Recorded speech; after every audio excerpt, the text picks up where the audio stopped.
말씀 보겠습니다. 오늘 읽을 말씀은 출애굽기 3장 1절과 2절, 히브리서 11장 23절에서 27절까지 보도록 하겠습니다.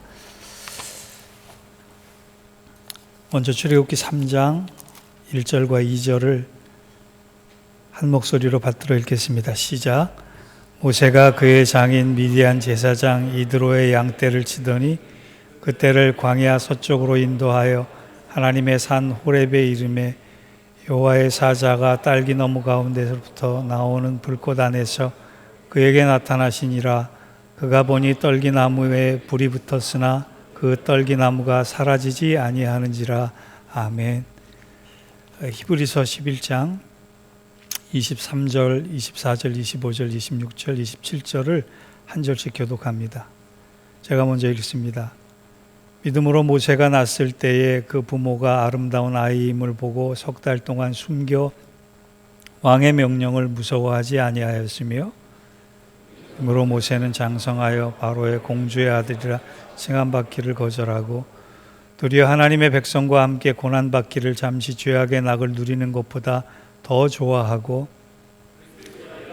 받은 수모를 애굽의 모든 보화보다 더 큰 재물로 여겼으니 이는 상 주심을 바라봄이라.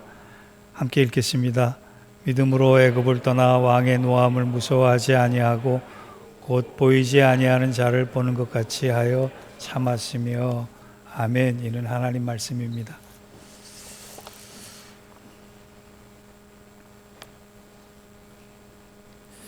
청년들이 아직 실감이 나지 않겠지만 저도 은퇴하는 시기를 고민할 때인지라 새삼 마음에 와닿는 글을 얼마 전에 읽은 적이 있습니다. 제목은 나이 들어 동창회 나가면 제일 부러운 사람이 누구냐라고 하는 글이었습니다. 여러분, 동창회 나가면 누가 제일 부러워요? 나이 들어 동창회 나가면 제일 부러운 사람 1위는 주식으로 큰 돈 번 사람이었습니다. 누구나 예외 없이 제일 부러운 사람이 주식으로 돈 번 사람이었다는 뜻입니다. 그런데 그것은 겉으로 부러워하는 것이고 실제 속마음으로 부러워하는 유형은 따로 있다는 거예요. 그 유형이 세 가지가 있는데, 하나는 은퇴 후에 어떤 모양이든 놀지 않고 계속 일을 하는 사람을 부러워한다는 거예요. 같은 계통의 일이 아니어도 자기 실현을 할 수 있는 일을 붙잡고 있는 사람이 그렇게 부럽다라고 이야기를 한다는 겁니다. 또 하나, 나이 들어서 귀티나는 사람이 부럽다는 거예요. 비싼 명품과 비싼 옷을 입어서가 귀티나는 것이 아니라 건강관리 잘하고 온화한 미소가 있고 넉넉한 인품이 있고 타인을 편안하게 해주는 품이 있는 사람으로 늙어가는 것을 굉장히 부러워한다는 거예요. 누구 떠오르는 사람 없습니까? 저라고 얘기해달라고 부탁을 하셨어요. 실제로 그렇게 늙고 싶어요. 좀 온화하고 따뜻하게 품이 있게 늙고 싶은데 그게 잘 마음대로 안 되는 것 같습니다. 마지막 세 번째로 부러워하는 모습은 누구냐 하면 얼마 남지 않은 인생이라도 자기 목표가 뚜렷한 사람. 하루가 주어졌던, 열흘이 주어졌던, 1년이 주어졌던 나에게 주어진 생애에 이루고 싶은 삶의 목표가 확고한 사람. 목표가 있기 때문에 하루하루 기운 빠져 지내지 않고 기운 내서 지내는 사람이 그토록 부럽다라고 하는 거예요. 이 글을 읽다가 문득 떠오른 한 사람이 있었습니다. 그 사람이 누구냐? 출애굽의 위대한 지도자 모세였습니다. 그는 나이 들어갈수록 더 아름답고 위대해져 갔습니다. 그는 나이가 많아질수록 쓰임받기에 합당해졌습니다. 얼마나 놀라운 모습인지 모릅니다. 모세는 히브리서 11장 믿음장의 8번째 주인공입니다. 우리는 모세에 대해서 대략 이렇게 정리할 수 있습니다. 그는 구약 성경 비중상 최대의 양을 할애받은 위대한 인물입니다. 이스라엘 민족의 지도자이자 입법자이자 선지자였습니다.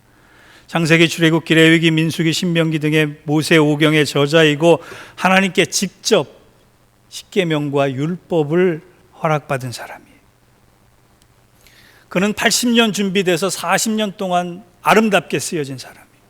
불꽃처럼 살아간 사람이에요. 또 그의 삶을 굳이 구분하자면 출생부터 시작해서 왕자가 되는 것까지 10가지 재앙과 홍해를 가르는 일과 만나와 메추라기를 경험한 일과 불과 기름 구둥으로 인도함 받은 기적의 사람이었다는 거예요. 모세 그러면 기적이 넘쳐나는 사람이었다는 거예요. 또 그는 혈기와 말 못할 약점 등이 많았는데 훈련과 기도를 통해 인격과 내면을 온유함으로 바꾼 변화와 성숙의 사람이었다는 거예요.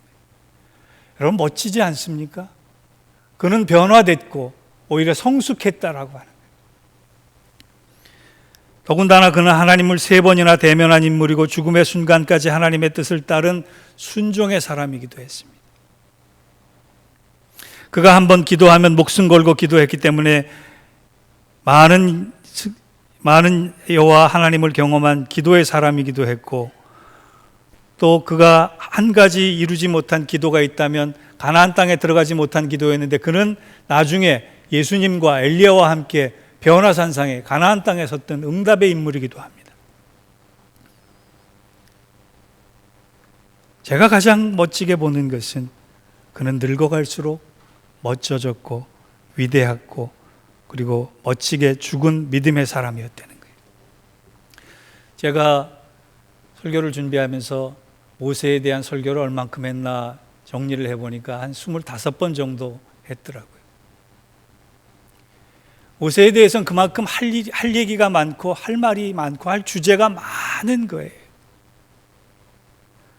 그런데 오늘은 다른 각도에서 그가 히브리서 11장의 믿음의 사람으로 왜 뽑혔을까라고 하는 것을 생각해 봤습니다. 그가 위대했기 때문에, 단지 지도자였기 때문에 아닙니다.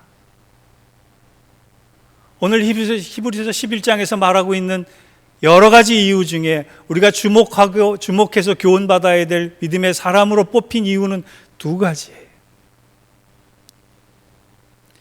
첫 번째로 모세가 믿음의 사람으로 뽑힌 이유는 은혜적 시각으로 하나님의 관점으로 세상을 볼 수 있는 사람이 되었기 때문에 그렇습니다. 성경에는 시각이 2가지가 나오는데 하나는 율법적 시각이고 하나는 은혜적 시각이에요. 여러분이라면 어떤 시각을 가지고 있겠습니까? 우린 대부분 은혜적 시각을 원하면서도 율법적 시각에 매여 있을 때가 얼마나 많은지 몰라요. 율법적 시각은 하나님을 보지 못하게 만듭니다. 하나님의 은혜를 보지 못하게 만들고 하나님의 사랑을 보지 못하게 만들 때가 많아요. 히브리서 11장 24절과 25절을 한번 보겠습니다. 믿음으로 모세는 장성하여 바로의 공주의 아들이란 칭함받기를 거절하고 도리어 하나님의 백성과 함께 고난받기를 잠시 죄악의 낙을 누리는 것보다 더 좋아하고, 그런데 오늘 본문 말씀을 읽어보니까 한 가지 구약 성경과 상충되는 부분이 있어요. 히브리서 11장에서는 지금 뭐라고 얘기하느냐, 모세는 스스로 결단해서 왕자의 신분을 버리고 명예와 권력과 부가 보장된 자리를 박차고 이스라엘 민족의 지도자가 된 것처럼 결단했다라고 나오는 거예요. 그런데 출애굽기 2장에서는 그와 반대의 사실로 나옵니다. 출애굽기 2장 15절을 제가 읽어드릴게요. 바로가 이 일을 듣고 모세를 죽이고자 하여 찾는지라 모세가 바로의 낯을 피하여 미디안 땅에 머물며 하루는 우물 곁에 앉았더라. 지금 히브리서 11장이 얘기하고 있는 믿음의 위대함은 모세가 스스로 결단해서 이스라엘 민족을 위한 지도자가 되기를 작정하고 왕자의 신분을 버리고 고난받기를 자청했다라고 얘기하는 것 같은데, 출애굽기를 읽어보면 그는 살인을 하고 벌을 받을까 봐 도망간 사람이라고 표현하는 거예요. 뭐가 사실이에요? 유추해 보건대 출애굽기가 사실입니다. 만약 그가 자발적으로 결단하고 이스라엘 민족의 지도자가 되기로 결심했다면 하나님이 그를 출애굽기 지도자로 부르셨을 때 너무나 기뻐했을 거예요. 너무나 감사하게 아멘으로 화답했을 거예요. 그런데 그는 그렇지 않았습니다. 고생이 뻔한 길, 왜 나 아니면 안 됩니까? 나는 못합니다. 사양하고 주저했던 모습이 나옵니다. 그 반발의 정도가 얼마나 심했든지 모세는 하나님께 화를 낼 정도였습니다. 그럼에도 불구하고 히브리서 성경은 모세를 위대한 믿음의 사람이라고 추켜 세우고 있어요. 왠지 아십니까? 하나님이 모세를 향해 율법적으로 보지 않고 은혜적으로 보았기 때문에 그렇다는 거예요. 우리가 지난 몇 주간 살펴봤듯이 아벨과 노아와 아브라함과 야곱과 요셉에 이르도록 하나님이 그들이 위대해서 쓰신 것이 아니라 그들이 큰 약점에도 불구하고 그 작은 장점 하나를 붙잡고 하나님이 쓰셨다는 것처럼 모세도 율법적으로 보면 허물 많고 죄 많고 합당하지 않은 사람이지만 은혜적 시각으로 그를 봤기 때문에 그를 많은 약점에도 불구하고 하나님께서 그를 위대한 민족의 지도자로 부르셨다는 거예요. 하나님이 율법적 관점으로 우리의 삶을 본다면 어떻겠습니까? 야단투성이 아니겠습니까? 약함과 악함과 모자람 투성이 아니겠습니까? 하나님의 사랑을 받을 자격이라도 하나라도 정확히 갖추고 있는 우리겠습니까? 아닙니다. 내가 이제껏 목사로 산 것, 내가 이제껏 예수 믿은 것, 이것이 내 의지나 결단 때문이 아니라는 거예요. 하나님이 보듬어서 이 자리까지 안고 오신 하나님의 은혜적 시각이 있었기 때문에 그렇습니다. 우리의 약함과 악함마저 덮어주시고 감춰주시고 애써 모른 채 해주셔서 지금 이 자리까지 올 수 있었던 것이 은혜 아니고 무엇이겠어요? 모세가 그걸 알았어요. 나는 도저히 하나님의 사랑을 받을 자격조차도 없는 사람임에도 불구하고 하나님이 나를 율법적 관점에서 보지 않으시고 하나님이 나를 은혜적 관점으로 보셔서 이스라엘 민족의 지도자로 세워주셨다라고 하는 걸 알았어요.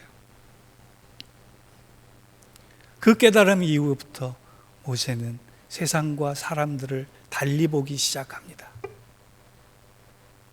그래서 40일도 아니는 40년 동안 그는 하나님의 뜻에 순종하며 광야를 걸어갑니다.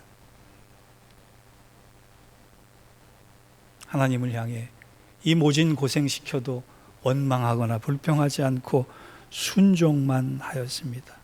왜냐하면 하나님의 은혜를 알고 있었기 때문입니다. 그토록 속을 썩이는 이스라엘 백성들을 미워하거나 증오하거나 버리지 않았습니다. 대신 그들을 품고 기도하고 용서해주고 자기가 죽어도 좋으니 그들 대신 벌받게 해달라고 목숨 걸고 중보기도까지 했어요. 왠지 아세요? 하나님이 자신을 은혜적 시각으로 보았듯이 나도 그들을 은혜적 시각으로 봤기 때문에 그렇다는 거예요. 그것에 그 은혜적 관점에 눈뜬 사람이 또 한 사람이 있습니다. 존 뉴턴입니다. 찬송가 405장은 그 은혜적 시각으로 본다면 그냥 불려지지 않는 찬송이에요. 나 같은 죄인 살리신 주 은혜 놀라워 잃었던 생명 찾았고 광명을 얻었네. 이제껏 내가 산 것도 주님의 은혜라. 또 나를 장차 본향에 인도해 주시리. 거기서 우리 영혼이 주님의 은혜로 해처럼 밝게 살면서 주 찬양하리라. 여러분, 사순절기에는요, 하나님이 나를 율법적으로 보지 않으시고 은혜적으로 보셨음을 깨닫는 시간이에요. 그리고 그 은혜가 너무 감사하고 감격스러워서 그 은혜적 관점을 내 시각으로 갖추고 세상을 바라보며 공동체를 바라보며 교회를 바라보며 사람들을 바라보며 그 사랑을, 십자가의 사랑을 실천하는 시간입니다. 바라기는 모세가 위대한 믿음의 사람으로 뽑혔듯이 하나님이 이 시대를 향해서 믿음의 사람이 어디 있는가 뽑으려고 바라봤을 때 가장 먼저 뽑힐 수 있는 저와 여러분 되시기를 주의 이름으로 축원합니다. 그게 믿음의 관점이고 은혜적 관점이고 율법적 관점을 벗어나는 새로운 살 길입니다. 두 번째로 모세가 믿음의 사람으로 뽑힌 이유는 하나님의 산에 오를 정도로 하나님을 간절히 찾은 사람이었기 때문에 그래요. 하나님의 산에 오를 정도로 하나님을 간절히 찾았다는 거예요. 하나님도 모세를 찾으셨지만 모세도 하나님을 찾았어요. 믿음은 하나님을 향하는 겁니다. 믿음은 다른 것을 향하는 것이 아니에요. 믿음은 하나님을 향하는 것이에요. 우리가 믿는다고 하면 하나님을 향하는 것이고 하나님의 것을 향하는 것이고 하나님이 계신 곳을 향하는 것이에요. 출애굽기 3장 1절을 보겠습니다. 같이 읽어볼까요? 시작. 모세가 그의 장인 미디안 제사장 이드로의 양떼를 치더니 그 떼를 광야 서쪽으로 인도하여 하나님의 산 호렙에 이르니. 본문은 모세가 하나님을 부르는 장면이, 하나님의 부르심을 잇는 장면이에요. 그런데 이 말씀 안에는 하나님이 모세를 찾기도 했지만 모세가 얼마나 하나님을 간절히 찾았는지가 증명되는 문구가 나옵니다. 양떼를 치더니 그 떼를 광야 서쪽으로 인도하여 하나님의 산 호렙에 이르니. 그가 어떤 강렬한 의지를 가지고 양떼를 호렙산 쪽으로 의도적으로 몰고 갔다는 거예요. 왠지 아세요? 호렙산의 목초지가 좋아서 그럴까요? 아닙니다. 호렙산에 나온 풀이, 양들이 먹을 풀의 질이 좋아서 그럴까요? 아닙니다. 호렙산은 어떤 산이길래 모세가 찾고 또 찾고 찾아서 그곳까지 이르렀겠습니까? 신명기 5장 2절, 신명기 9장 8절, 출애굽기 33장 6절을 보면 이 호렙산의 지명이, 또 다른 지명이 신의 산입니다. 열왕기상 9장 19장 8절과 9절을 보면 이 신의 산, 하나님의 호렙산은 옛날부터 하나님이 말씀하시는 산으로 알려진 산이에요. 모세가 여유가 있어서 운동 삼아서 갈 길이 짧아서 호렙산에 간 것이 아니라 하나님의 말씀을 듣기를 원해서, 하나님의 말씀이 혹시나 내게 임하지 않을까라고 하는 기대감 때문에, 하나님을 바라보면 내 인생이 달라지지 않을까라고 하는 그 간절함 때문에 하나님의 산을 오르고 올랐던 것입니다. 아마도 유축컨대 모세는 아주 어렸을 때부터 유머로부터 하나님에 관한 이야기를 들었고 자랐을 것 같아요. 그곳에 가면 하나님의 말씀이 들리는 산이 있단다. 모세는 젖 먹는 시절부터 하나님이 말씀하시던 그 산에 대한 동경이 그의 안에 있었을지 몰라요. 그런데 왕자 시절에는 그 산을 굳이 필요로 할 수도 없었고 찾지도 않았어요. 왜? 다 갖춰져 있었기 때문에. 그런데 그는 홀로 남겨졌고 힘이 빠졌고 희망과 소망이 없고 인생의 절망적 상황이 찾아왔을 때 모세가 제일 먼저 기억해낸 것은 하나님이 말씀하신 산 그곳에 가보고 싶다라고 하는, 그곳에서 하나님을 만나고 싶고 그곳에서 하나님을 경험하고 싶다였어요. 여러분, 이것이 믿음입니다. 매일 좋은 일만 있을 수 없잖아요. 지금 봄이 왔는데 오늘은 춥잖아요. 여러분, 인생을 살아가면서 좋은 일만 겪고 삽니까? 아닙니다. 슬픈 일, 힘 빠지는 일, 아픈 일, 어려운 일, 그때 제일 먼저 떠올려야 할 것은 하나님이 말씀하시는 산이 있구나, 하나님이 말씀하시는 곳이 있구나, 하나님이 말씀하신 장소가 있구나, 하나님이 말씀하시는 시간이 있구나, 하나님이 말씀하시는 곳이 있구나. 그것을 떠올리며 하나님께 내 눈을 고정시키며 하나님을 찾을 때 하나님은 말씀해 주신다는 겁니다. 성경은 그토록 하나님을 간절히 찾는 사람에게 결코 홀로 놔두지 않으시고 하나님이 만나 주심을 증거합니다. 그것이 출애굽기 3장 2절입니다. 2절을 같이 읽어볼까요? 3장 2절 시작. 여호와의 사자가 떨기나무 가운데로부터 나오는 불꽃 안에서 그에게 나타나시니라. 그가 보니 떨기나무에 불이 붙었으나 그 떨기나무가 사라지지 아니하는지라.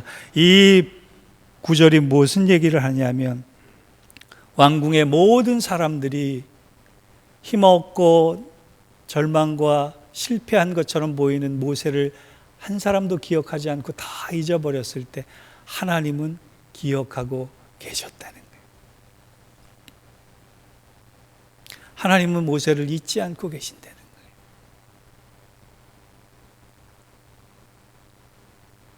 우리가 왜 어려운 시절에 힘든 시간에 하나님을 찾아야 하는지 아십니까? 하나님이 우리를 잊지 않고 계시기 때문입니다. 그리고 그 하나님이 나를 만나고 싶어 하시는 거예요. 저는 세상에서 제일 강한 힘이 하나님을 체험한 힘이라고 생각합니다.